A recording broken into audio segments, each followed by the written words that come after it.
गांव के बाहर एक छोटा सा मंदिर था, प्राचीन, शांत और सुंदर। उस मंदिर के पुजारी थे पंडित धर्मनाथ। वे न केवल पूजा पाठ में निपुण थे, बल्कि अत्यंत सरल, दयालु और करुणाशील भी थे। गांव वाले उन्हें बहुत मानते थे। जो उनके पास मदद के लिए आता, धर्मनाथ जी यथासंभव सहायता करते। कभी किसी को खाना खिला देते, कभी किसी को वस्त्र दे देते, तो कभी बीमार की सेवा कर देते। उनका मानना था कि पुण्य का फल अवश्य मिलता है, चाहे देर से मिले, लेकिन मिलता जरूर है। एक बार की बात है, बरसात का मौसम था। रात बहुत घना अंधेरा था, बिजली चमक रही थी और बारिश रुकने का नाम नहीं ले रही थी। ऐसे में पंडित जी ने मंदिर के दरवाजे पर किसी के दस्तक देने की आवाज सुनी। उन्होंने जल्दी से दरवाजा खोला तो देखा एक वृद्ध महिला पूरी तरह भीगी हुई कांप रही थी। बेटा, कहीं ठिकाना नहीं मिला, रात यहीं गुजारने दो, वह बोली। पंडित जी ने उसे भीतर बुलाया, सूखे कपड़े दिए, खाना खिलाया और मंदिर के एक कोने में बिस्तर लगवा दिया। सुबह होने पर जब महिला उठी तो वह बहुत भावुक हो गई। उसने पंडित जी के पैर छुए और बोली, बेटा, तूने तो इस बुढ़िया की जान बचा ली, तेरा भला हो। पंडित जी ने मुस्कुराकर कहा, माँ, इंसानियत सबसे बड़ा धर्म है, पुण्य ऐसे ही कामों से मिलता है। समय बीतता गया।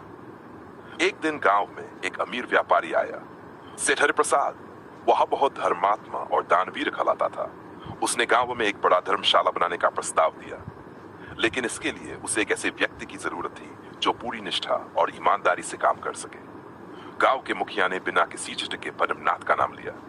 सेठ ने पंडित जी से भेंट की और उन्हें धर्मशाला के प्रबंधन की जिम्मेदारी दी। पंडित जी ने उस काम को पूजा की तरह लिया। धर्मशाला कुछ ही महीनों में तैयार हो गई और वहां आने वाले यात्रियों की सेवा धर्मनाथ जी दिल से करने लगे। लेकिन किस्मत को कुछ और ही मंजूर था। सेठ हरिप्रसाद के एक कर्मचारी रघुनंदन को यह बात पसंद नहीं आई कि एक साधारण पुजारी इतनी इज्जत पा रहा है। वह ईर्ष्या करने लगा और एक दिन उसने पंडित जी पर चोरी का झूठा इल्जाम लगा दिया। सेठ ने बिना सोचे समझे पंडित जी को बुलाया और उनसे सख्त सवाल किए। पंडित जी ने शांत भाव से उत्तर दिया, मैंने कभी कुछ नहीं लिया सेठ जी, आप चाहे तो पूरी जांच करा ले। सेठ ने तहकीकात करवाई, लेकिन कुछ साबित नहीं हुआ।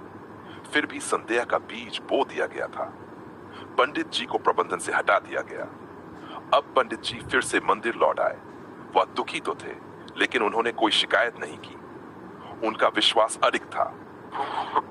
कुछ महीने बाद एक दिन अचानक वही वृद्ध महिला जिसे पंडित जी ने बारिश वाली रात शरण दी थी, फिर मंदिर आई। लेकिन इस बार वह फटेहाल नहीं, बल्कि बहुत सज धज कर आई थी।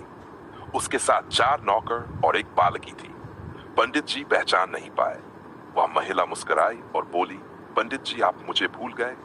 उस रात बारिश में आप ही ने मेरी जान बचाई थी।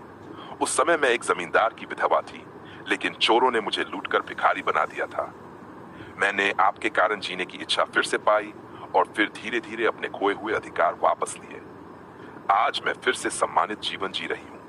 पंडित जी आश्चर्य से देख रहे थे। महिला ने आगे कहा, आज मैं यहाँ एक काम से आई हूँ। मैंने एक ट्रस्ट बनाया है वृद्धों और बेसहारा लोगों के लिए, और उसके प्रमुख के रूप में मैं आपको नियुक्त करना चाहती हूँ। आपके पुण्य के फल का यह समय है पंडित जी। पंडित जी की आंखों में आंसू आ गए। उन्हें कोई लालच नहीं था, लेकिन उन्हें सच्चाई और कर्म का फल मिल रहा था। अब पंडित जी ने उस ट्रस्ट के जरिए सैकड़ों जरूरतमंदों की सेवा शुरू की। रघुनंदन, जिसने उन पर झूठा इल्जाम लगाया था, बाद में चोरी के असली मामले में पकड़ा गया और गांव से निकाल दिया गया। वहीं सेठ हरिप्रसाद को भी अपनी गलती का एहसास हुआ। वह पंडित जी से माफी मांगने मंदिर आया। पंडित जी ने मुस्कुराकर कहा, सेठ जी, गलती इंसान से होती है, मैं कभी रुष्ट नहीं हुआ। मैंने तो बस यही सीखा है कि पुण्य का फल देर से सही, लेकिन अवश्य मिलता है। इस कहानी से हमें यह शिक्षा मिलती है कि अच्छा कर्म कभी व्यर्थ नहीं जाता। ईमानदारी, सेवा और दया के बीज जब बोए जाते हैं तो उनके फल समय आने पर अवश्य मिलते हैं, कभी अप्रत्याशित रूप में, लेकिन सदा सार्थक रूप में।